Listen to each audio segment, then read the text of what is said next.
مزمل صاحب ہیں، یہ ٹوبہ ٹیک سنگھ سے، یہ پی ٹی آئی میں بڑے ایکٹیو کارکن تھے. انہوں نے بھی آج درخواست جمع کرائی ہے. محترمہ نورین فاروق خان ہیں، یہ صدر تھیں پاکستان تحریک انصاف لیبر ونگ کی. آج انہوں نے بھی درخواست جمع کرائی ہے. اس کے بعد بلال اظہر رانا ہیں، یہ فاؤنڈنگ ممبر ہیں پاکستان تحریک انصاف کے، ٹیکسلا سے ان کا تعلق ہے، اور انہوں نے بھی آج درخواست جمع کرائی ہے. تو آج ہم سب نے الگ الگ درخواستیں جمع کرائی ہیں P T I intra party کے حوالے سے، اور ہمارا مقصد جو ہے وہ یہ ہے کہ ہم بلہ بچانے نکلے ہیں. اور میں اس کی آپ کو تفصیل بتاؤں گا کہ اگست 2002 میں کچھ میری بھی اس میں کاوشیں شامل تھیں، جب میں نے پاکستان تحریک انصاف کی طرف سے اسی الیکشن کمیشن میں ایک درخواست ڈالی تھی کہ ہمیں بلے کا نشان دیا جائے. اور اس سے پہلے جو 97 کے الیکشن تھے اس میں چراغ تھا ہمارا الیکشن سمبل. تو اللہ کا کرنا ہوا کہ ہمیں بلہ کا سمبل ملا، اور اس بلے کی سمبل کے اوپر ہم نے پاکستان تحریک انصاف کی برانڈنگ کی. لیکن آج بلہ جو ہے وہ خطرے میں ہے پاکستان تحریک انصاف کے سمبل کے حوالے سے. اور جو الیکشن کمیشن آف پاکستان نے جو آرڈر سنایا ہے، یہ پاکستان تحریک انصاف کو ایک آخری موقع دیا تھا کہ اگر آپ نے شفاف انٹرا پارٹی الیکشن نہیں کرائے تو یہ جو بلہ ہے قانون کے تحت یہ آپ سے لیا جا سکتا ہے، جو بہت نقصان ہوگا پاکستان تحریک انصاف کو، اور اس کا جو پولیٹیکل شناخت ہے آنے والے الیکشن میں وہ خطرے میں پڑتا ہے. اس لیے ہم امید کر رہے تھے اور ہم نے پوری کوشش کی کہ ہم یہ جو نئی قیادت ہے، یہ جو اب نئے لوگ پارٹی میں اچانک نمودار ہو گئے ہیں وکلاء کی صورت میں، جو جیل سے باہر آ کے بے نامی پریس کانفرنس کر رہے ہوتے ہیں اور متضاد بیانات دے رہے ہوتے ہیں اور متضاد باتیں کر رہے ہوتے ہیں، تو ہم نے پوری کوشش کی، اس حد تک کہ میں نے کل کئی سال بعد پارٹی کے چیئرمین عمران خان کے لیے ایک ویڈیو میسیج بھی کیا تھا، اور اس میں نے یہ کہا تھا کہ سب سے بہتر راستہ یہ ہے کہ آپ خود یہ جو فراڈ ہوا ہے، یہ جو الیکٹرل فراڈ ہوا ہے، یہ جو ایک ڈھونگ رچایا گیا انٹر پارٹی الیکشن کے حوالے سے، جس کی تفصیل میں آتا ہوں، اس کو آپ خود کالعدم قرار دے دیں اور ایک سنجیدگی دکھائیں کہ آپ شفاف الیکشن کرانا چاہتے ہیں. آپ پاکستان تحریک انصاف کے ورکروں کو یہ موقع دینا چاہتے ہیں کہ وہ اپنی مرضی سے اپنی قیادت کا فیصلہ کریں، نہ کہ باہر سے لوگوں کو نامزد کر دیا جائے. یہ پاکستان تحریک انصاف کے آئین میں ایسی کوئی شک موجود نہیں ہے کہ کوئی کیئر ٹیکر چیئرپرسن ہو یا کوئی نامزدگی ہو پچھلا چیئرمین جو ہے نئے چیئرمین کو. میں ان لوگوں میں شامل ہوں جس نے پاکستان تحریک انصاف کا بنیادی آئین لکھا تھا. میں تھا، حامد خان تھے، معراج محمد خان تھے، فوزیہ قصوری تھی، سعید اللہ خان نیازی تھے، ڈاکٹر عارف علوی تھے. ہم نے جو آئین بنایا اس میں ہم نے یہ لکھا تھا کہ چیئرمین جو ہے 3 سال کے 2 ٹرمز کرے گا، اس کے بعد وہ نااہل ہو جائے گا، وہ ہمیشہ کے لیے پارٹی کی قیادت نہیں سنبھال سکتا. اس کا مقصد تھا کہ ہم نے جمہوریت لانی تھی پارٹی میں، ہم نے پارٹی کو ادارہ بنانا تھا، ہم نے پارٹی کو لیڈرشپ کی ایک کریڈل بنانا تھا کہ جہاں میرٹ پہ لیڈرشپ اوپر آئے. یہ جمہوریت کا بنیادی تقاضا ہے. جیسا کہ آپ نے برطانیہ میں آپ دیکھتے ہیں کہ ایک انڈین نژاد جو ہے وہ پرائم منسٹر بنا، اپنی پارٹی سے الیکشن کے ذریعے میرٹ پہ اوپر آیا. ایک پاکستانی نژاد جو ہے وہ لنڈن کا میئر بنا 2 ٹرمز کے لیے، وہ پھر اپنی پارٹی سے میرٹ سے اٹھا.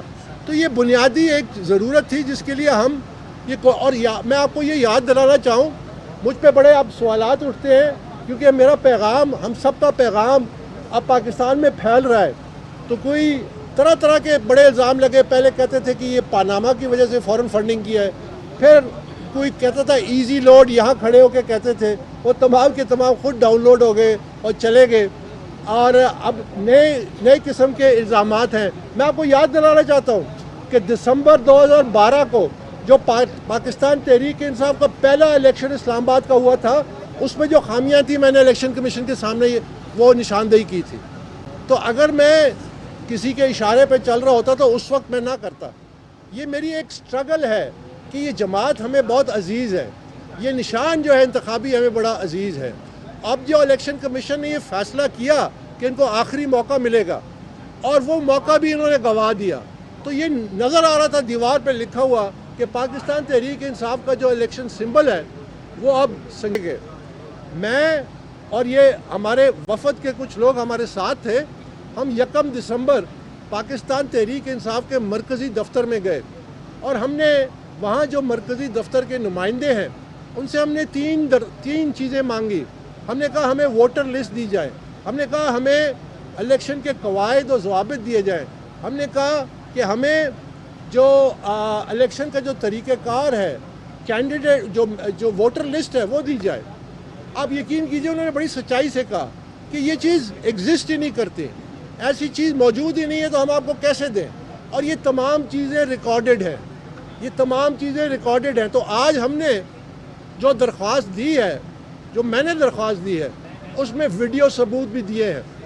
وہ حقائق سامنے ہم نے رکھے ہیں کہ یہ الیکشن جو ہے، یہ الیکشن ایکٹ 2017 کی کھلا خلاف ورزی ہوئی ہے. اور کیونکہ الیکشن ایکٹ 2017 کہتا ہے کہ ہر جماعت کے ممبر کو یہ اختیار ہے کہ وہ اس کے الیکشن میں حصہ لے. ہم پی ٹی آئی کے ممبر ہیں. آج آپ نے شاید سنا ہو کہ صبح ایک درخواست بھی ڈال دی گئی پی ٹی آئی کی طرف سے کہ جی آپ میری درخواست جو آنے والی ہے اس کو انٹرٹین نہ کریں کیونکہ یہ ممبر نہیں ہے. اب آپ اندازہ لگائیے کہ ان کی بوکھلاہٹ کا کیا عالم ہے کہ ابھی میری درخواست آئی نہیں ہے، اور ابھی سے انہوں نے اس کو روکنے کے لیے الیکشن کمیشن میں پہنچ گئے. میں اپنی درخواست کے ساتھ میں نے یہ الیکشن کمیشن کا فیصلہ جو مئی 8 2017 کا ہے، یہ فیصلہ میں نے ساتھ لگایا جس میں 5 ممبر الیکشن کمیشن سردار رضا کی قیادت میں انہوں نے کہا we there for in the light of the letter dated اتنا have no choice but to hold the petitioner as still the member of the party and as local standard. یہ election commission کا order ہے. اس کے بعد میں نے ایک اسلام آباد ہائی کورٹ کا فیصلہ لگایا.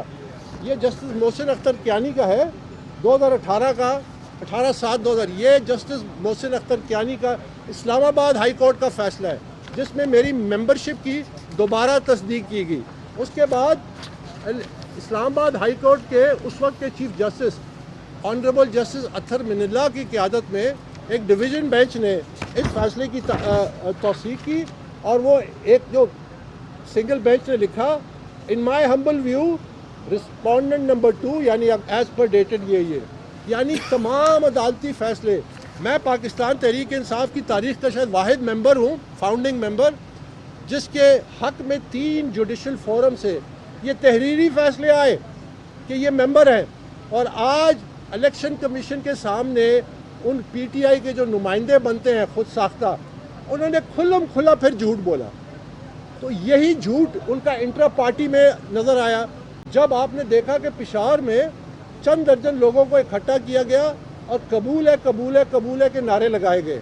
ہم نے نکاح میں تو سنا تھا کہ قبول ہے، آج تک کسی الیکشن میں یہ نہیں سنا. تو ہم نے جو درخواست جو میں نے دی ہے اس میں ہم نے تمام ثبوت رکھے ہیں، اور الیکشن کمیشن آف پاکستان سے یہ استدعا کی ہے کہ وہ پاکستان تحریک انصاف کے یہ جو جعلی الیکشنز ہوئے ہیں، یہ جو فراڈولنٹ الیکشنز ہوئے ہیں، یہ جو فیک الیکشنز ہوئے ہیں، یہ جو ریگڈ الیکشنز ہوئے ہیں، ان کو کالعدم قرار دیں. اور ان کو کالعدم قرار دینے کے ساتھ ساتھ ہم نے ان سے یہ بھی درخواست کی ہے کہ وہ پاکستان تحریک انصاف کو یہ حکم دیں کہ فی الفور فری اینڈ فیئر الیکشن کرائے جائیں، لیکن نیوٹرل مانیٹرز کے نیچے. یعنی الیکشن کمیشن کو یہ ہم نے ایک نیا بریکنگ گراؤنڈ کے طور پہ کہہ رہے ہیں کہ چونکہ پاکستان تحریک انصاف کی ایک لمبی تاریخ ہے ریگڈ الیکشنز کرانے کی، جو کہ اس فیصلے میں لکھا ہوا ہے، جس طرح جسٹس وجی نے 2013 کے الیکشنز کو ریجیکٹ کیا تھا. تو ہم نے الیکشن کمیشن سے کہا ہے کہ آپ ان کو حکم دیں کہ فوراً فریش الیکشنز کرائیں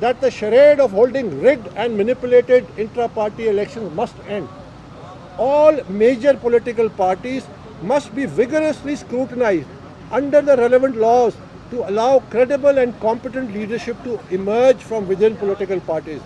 This is the only way forward for democracy to deliver and meet the challenges confronting society.